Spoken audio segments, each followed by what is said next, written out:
So this is an intro video because I usually like to do stuff off recording before deciding what to record. And even then, I tried to be as sequential as possible, but ultimately a few things came up that made me go back and forth, but I tried my best. So what really started all this was just Gemma Lady asking me a question that was asked of her regarding whether primary weapons influenced secondary weapons, specifically for Magick Archer, which intuitively didn't make sense to me, but since I had never directly paid attention to that correlation, I couldn't say for sure, so then I just booted up the damage log to see.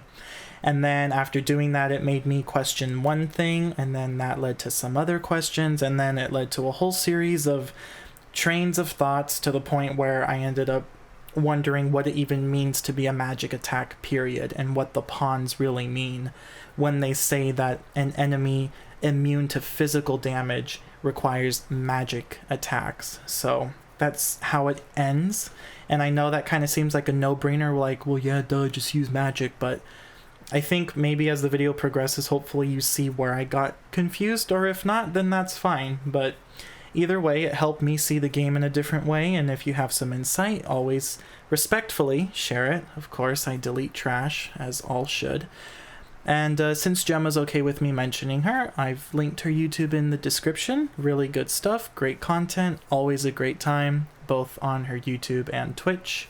So that's there, and I'm just gonna go ahead and skip to the part of the video where it starts, and if you hear me say my friend, that's just referring to Gemma, since again it was over a DM conversation. I wasn't sure if she wanted to be mentioned. So here you go. So Magick Archer, we love it, I love it. OP, not OP, depending. You can make it harder or easier as much as you want, but there were a few claims that my friend heard that were a bit silly to me. One of them being that evidently, or not evidently, but presumably that your primary weapons would influence your secondary weapons damage output. For example, if you had chilled razors equipped, that somehow it would increase the damage of 6-volt bolt because they're both ice, which to me is intuitively silly, but I'm like, I haven't actually looked at it, so let's go ahead and look at it. So I have golden stilettos here, right? And I have the damage log active over there. So I'll just wait for these guys to be aggroed to me so that I don't get the preemptive damage multiplier. Okay, and yes, I'm using mods, so just get over it if that bothers you. Right, so we have, oh wait, I'm getting ahead of myself already. So let's just see here. 1138, because the first hit does seem to be more powerful. Let's try again. Alright, 1138. That was with golden stilettos. Let's go to chilling razors. Again, 1138. And 1138. And just for shits and giggles, let's go to, I don't know. Let's go to kunai, right? Something dark. My gosh, I hate when I can't switch weapons. It's like it's so specific. There. Okay, so that's well established. Again, I didn't know because I didn't exclusively test it, but as you can see, that's not the case. So it wouldn't make sense anyway. If it ended up being true, that would have been very silly to me. Right, so that's claim number 1. Claim number 2 wasn't so much a claim, it was more like a snowball effect from the first claim, in that what exactly is Sunflare doing? Right? I really like Sunflare. I don't use it a lot, but I've been using it more frequently. And even though it's red, so you would think there's like a fire element aspect to it, so magical damage, which magic does influence it to a degree. However, it's not purely magic either, because later on I'll show that it has a forceful, even blunt component, but I'm getting ahead of myself. So I'm like, okay, well, first of all, I want to see if strength or magic will be influencing Sunflare. I would think it's magic, right? So let me just go ahead and show the difference from golden stilettos, which is 451 strength and 0 magic for the weapon. So I have a total strength of 1021, and then I modded my base strength and magic to be 400 even. So my total magic would just be at 400, but my total strength at 1021. So once again, I'll just wait for them to be aggroed to keep it consistent. Alright, so 183.5. Okay, now let's go here. Let's just make my strength ridiculously large. 8,400, right? So you can see the change there. I didn't hit anyone. So, still the same, right? And this is where the mod begins to misbehave. It doesn't like me constantly opening and closing it. So now let's just put this to 800. Just, you know, 400 more. Alright, as you can see, much more powerful, of course, because I increased my base magic. And this does get power from our magic stat. And so even if it's just the base magic, it's enough. So now let me set that back to 400. And then if we come back here to Chilling Razors, even though it's weaker in strength, that doesn't matter because we get 730 more points in our magic stat. And even though Chilling Razors has the ice element attached to it, this doesn't influence even our primary weapon skills because the weapon's element only affects direct attacks done with the weapon. So if I had 100 kisses, or if I had just core attacks being inflicted, you know, things that require physical contact between the weapon and the enemy, then that's when the weapon's enchantment becomes relevant. But if you're using weapon skills that have a specific element and all these other modifiers already embedded into the weapon skill, then the enchantment becomes irrelevant. It doesn't matter that I'm going to use Sunflare with an ice elemental weapon, because what really matters again is just your magic value. This value, the higher it is, the more powerful Sunflare specifically, and Senshin, as I'll show, will be. They'll be more powerful, you know. So, you know, rather than using Heaven's Key, because I think that was something else that came up in our conversation, that the person was claiming Heaven's Key would be more powerful with Grand Senshin, and it's like, no, it actually, if you really want to go there, you would want to use Sapphire daggers, you know, because Sapphire at 798 is better than 773. So if you really want the maximum magic output, you would use Sapphire. Just because it's a fire elemental doesn't mean it's going to be weaker. It'll be stronger. So anyway, coming back here. So if we just look at our total strength, you know, 1015 now, a bit weaker because of the weapon strength being a little lower. But now we have much more magic. So let's just come to these dudes over here. And as you see, we went from 533 to 822. Because again, our magic stat is what really matters in the end here. Okay, so I'm just going to reset. And showcase Senshin being the same deal. You know, if I use golden stilettos with just 400 base magic, you know, that's not enough magic to get past their defenses. So now let me just do Chilling Razors. And now we're at 608.75, and that's because my total magic was at 1130. So now let me come back to Golden Stilettos and just alter my base magic to be at 1130. Right? Alright, someone needs to stop running away, please. So as you see, it's exactly the same, because my total magic was still the same, regardless of whether it came from the weapon or my base. As long as it's a magic stat, it will increase the potency of a magic skill. Now with Senshin specifically, you do get, you know, in this, when you knock up your dagger, that part and that part only is physical. So if you're looking to maximize, I guess, the power in this, then you would want to use a physical weapon if you want to maximize the damage done in that first thrust, right? Because that was physical, as you saw there. It went up to 1707.45. So especially against these goblin shamans or anything else that has high resistance to magic, if you want to get a very good first hit, you can do that. And then since he has high magic resistance, even though the damage is weak, the knockdown is still there. Alright, so this is the part that I'm still a bit unsure about, but I'll go ahead and just explain what I'm observing. So golems, as we know, complete immunity to magic damage, so we rely on strength. So with my current weapon strength value at 451 with the golden stilettos, bringing my total strength to 1021. Alright, so I have 401 there. Let's see if I can get more consistent. Alright, 401. Right, with jumping light attacks, I'm at 401. So now let's do Sunflare. So 288.55. Okay, don't do that. Okay, let's see if it's the same when he's knocked down. Alright, so now it's weaker for some reason.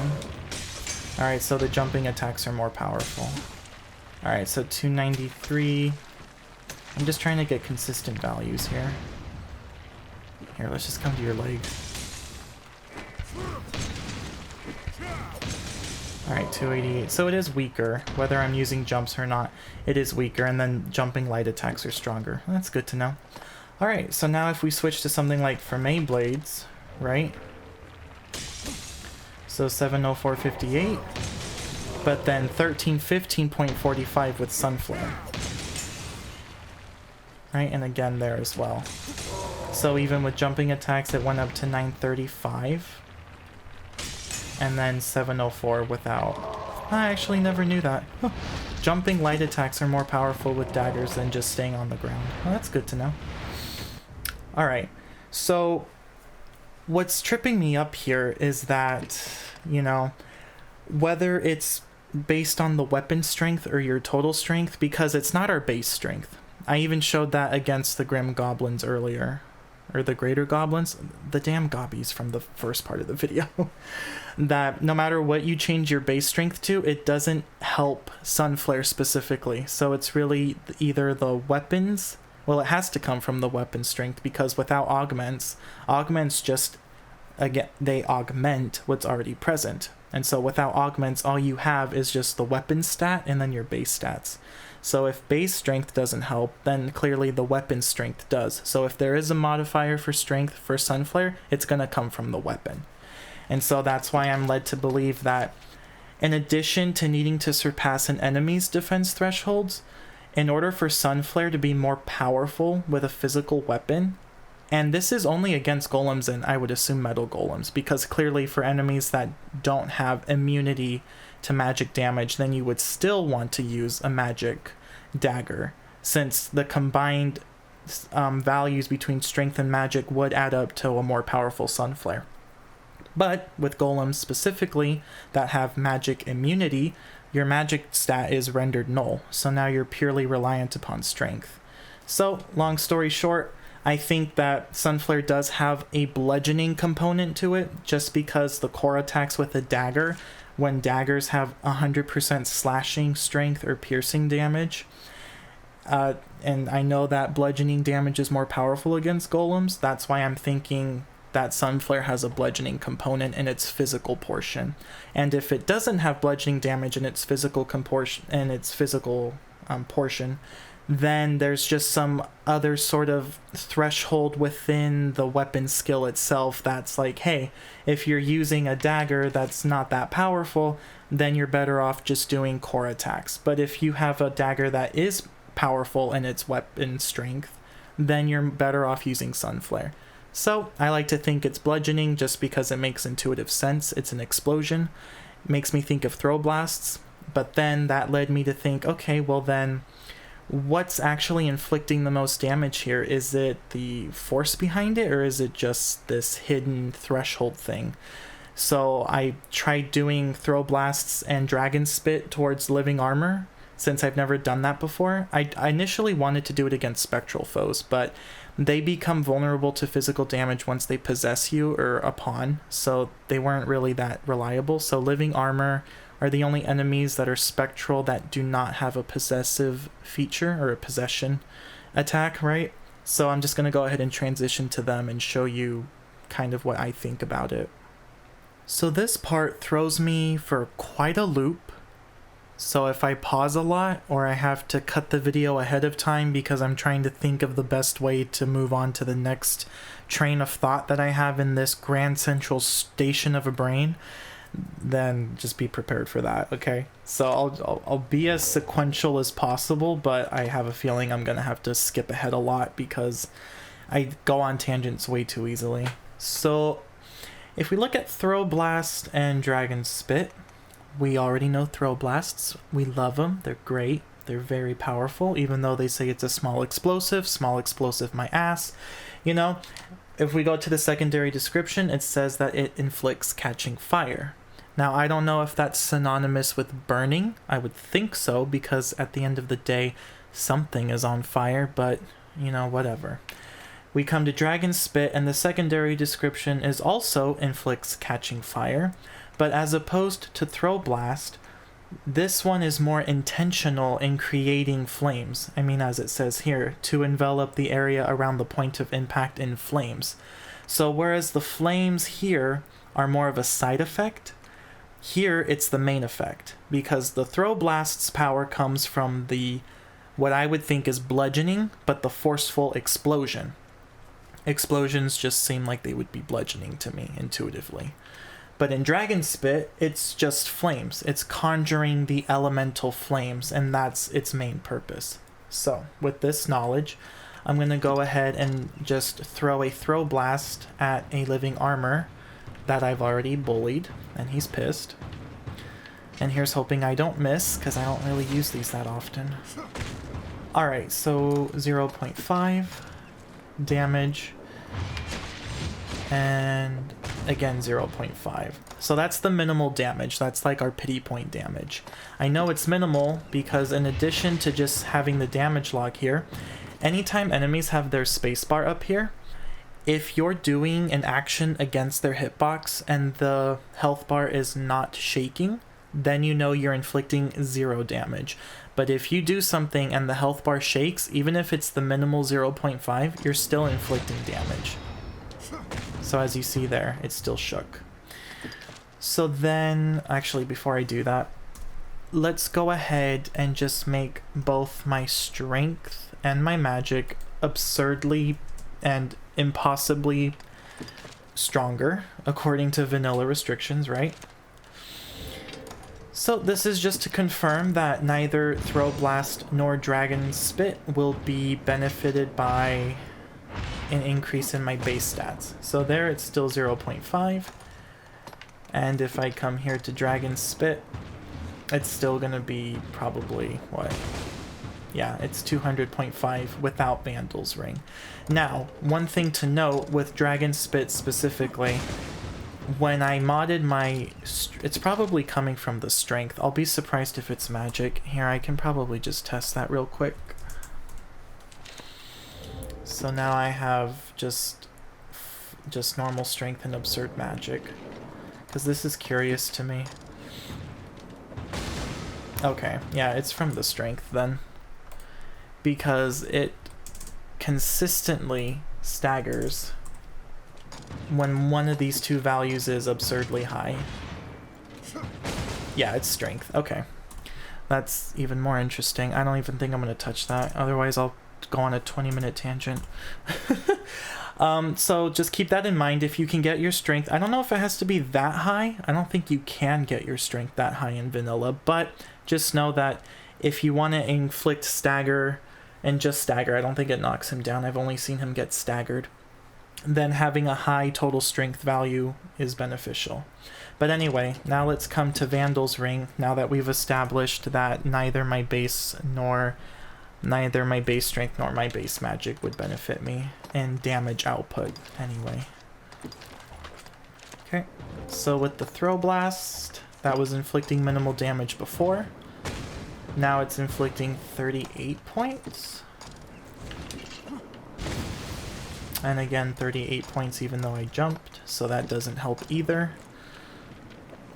Coming here, now we're at 825.50. And I'll just do it one more time. 825.50. Okay. So here, I'm gonna probably just kill you off.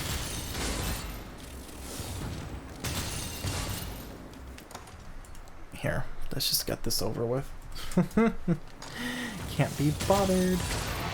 Okay, so the confusing part, oh gosh, let me think how I want to address this first. Well, firstly, I try to go off of what I see in the game exclusively. Obviously, I'm aware that there were mistranslations and miscommunications even between the team and whoever was in charge of distributing it. You know, I know that some augment descriptions are just inherently inaccurate based on just a miscommunication within the company itself.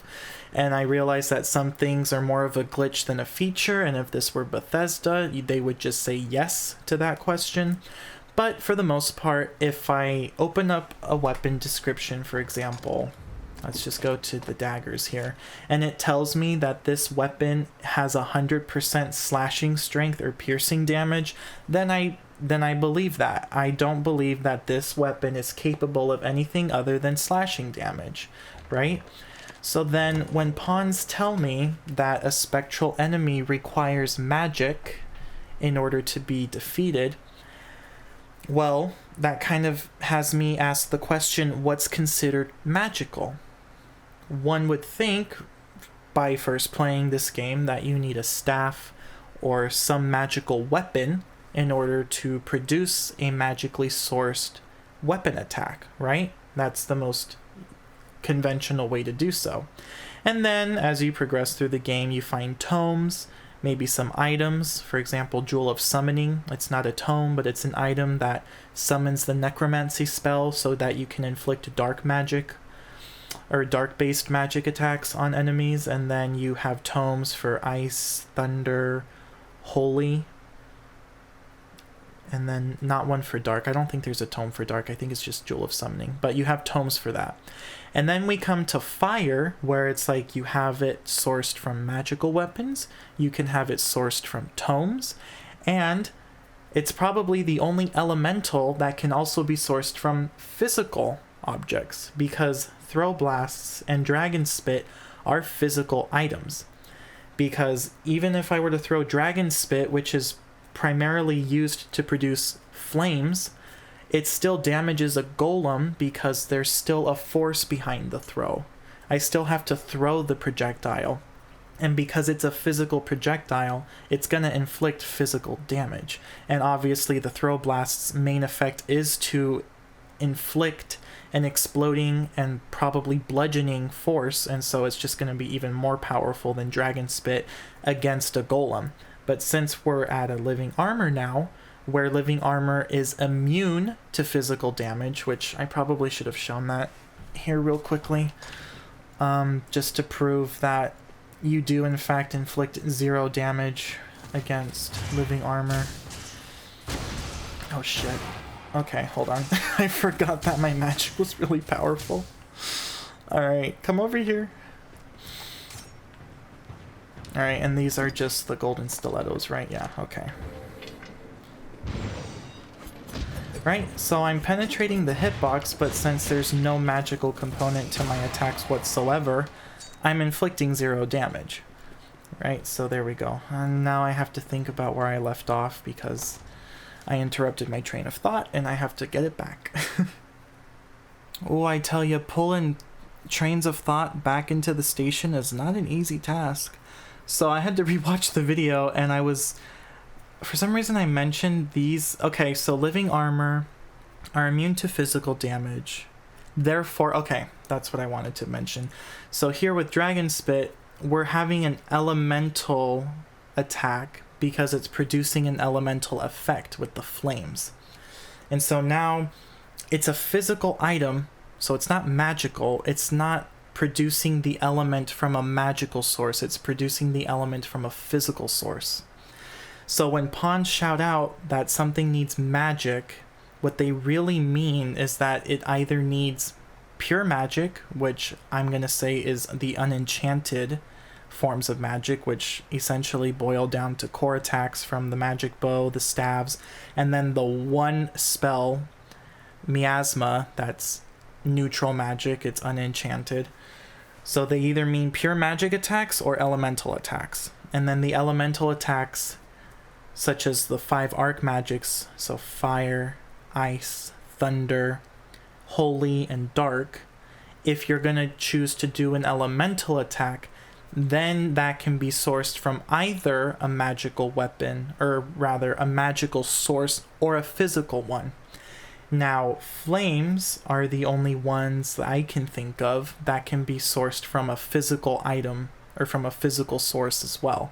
Meanwhile, ice, thunder, holy, and dark require magical sources.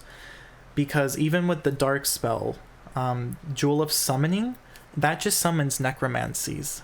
So it's still magical in nature. So even though it's an item, you don't throw it. It's not like these projectiles where it has a physical component once you throw it. You just crush it in your hand, or you just levitate it in your hand, really, is the animation. And then it summons necromancies. Meanwhile, for thunder, holy, and ice, you literally use a tome. It's a spell book, and so it's magical. It's magically sourced as well. So fire is the only one I can think of with a physical source. Now, obviously, Pawn Chatter was meant to be generic and basically helpful, not terribly I mean, it can be very helpful. Even now, I still love my pawns, but you know, I get that it's obviously the developers aren't going to be like, oh hey, let's make a pawn yell out an entire paragraph mid-battle. No, they're just going to be like, needs magic arisen. I get that, I do, but you know, since I'm looking under the hood because I want to, and I'm in a train of thought, several trains of thought right now, what they really mean is you need to attack it with either elemental attacks or pure magic attacks. And the elemental attacks can be sourced from either a magic or a physical component. So, going all the way back to Sunflare, the reason why Sunflare is still a magic weapon skill is because of the fact that our base magic, or just our magic stat in general, whether from the weapon or from our base stat, when we increase that magic stat, it increases our damage output. But when I increased my magic output, or my base magic here with the Dragon Spit, it did absolutely nothing. And so we can't call this attack a magic attack because of the fact that our magic stat is irrelevant. But because Sunflare and Grand Ascension, and I'm sure all the other weapon skills that see increased damage with increased magic stats, those are magic weapon skills because of that correlation. So there's still a physical component to Sunflare, because if there weren't, then I wouldn't be able to inflict damage against a golem. And then I still think it's bludgeoning because of the impact from the explosion, you know. And then there's that interesting mechanic where if your daggers are weak enough, then it's better off to do jumping light attacks. But if your daggers are strong enough, then you do more damage with Sunflare than you would even with light jumping attacks with a slashing dagger. So that's interesting. Sunflare is just an interesting and very fun skill. It's split, and it's still magical in nature because of that correlation with your magic stats. And then since fire is the only element I can think of with a physical source, clearly when we increase our magic stat here, it does nothing, and therefore renders this source a physical one. The only thing I can think of to test is the tomes, but I'm honestly kind of tired. Like, I'm kind of satisfied with these observations. If you want to, or if you have insight about the tomes, because I don't really use items a lot, so I don't know too much about them, then that'd be good to know. But the only thing that would be peculiar is if your magic stat didn't affect them. Although I'm not sure. I don't think I'd be surprised because they are items. So maybe your personal stats only affect weapon skills, and then items are just in their own category. They're either preset, or maybe the tomes maybe they take something from you. But it wouldn't surprise me if tomes are preset damage. You know, like, oh, you will only ever do this much unless you get this ring, like in this case with these projectiles, a Vandal's ring. Or maybe there's an augment. Maybe they only benefit from augments. I don't know. But then again, augments, they augment your personal stats. So everything goes back down to your base stat or your weapon stats. So if you know something about the tomes, that'd be great. But I wouldn't be surprised if it's the same thing here, where even if you increase your base magic for tomes, it doesn't do anything. But if it does, then I understand, since it is a magical source, even if it is an item rather than a weapon skill. So there you go. I'm gonna stop rambling, and yeah, it's pretty interesting. I have never used Dragon Spit against living armor. That was hilarious, just seeing it getting stun locked. That's great.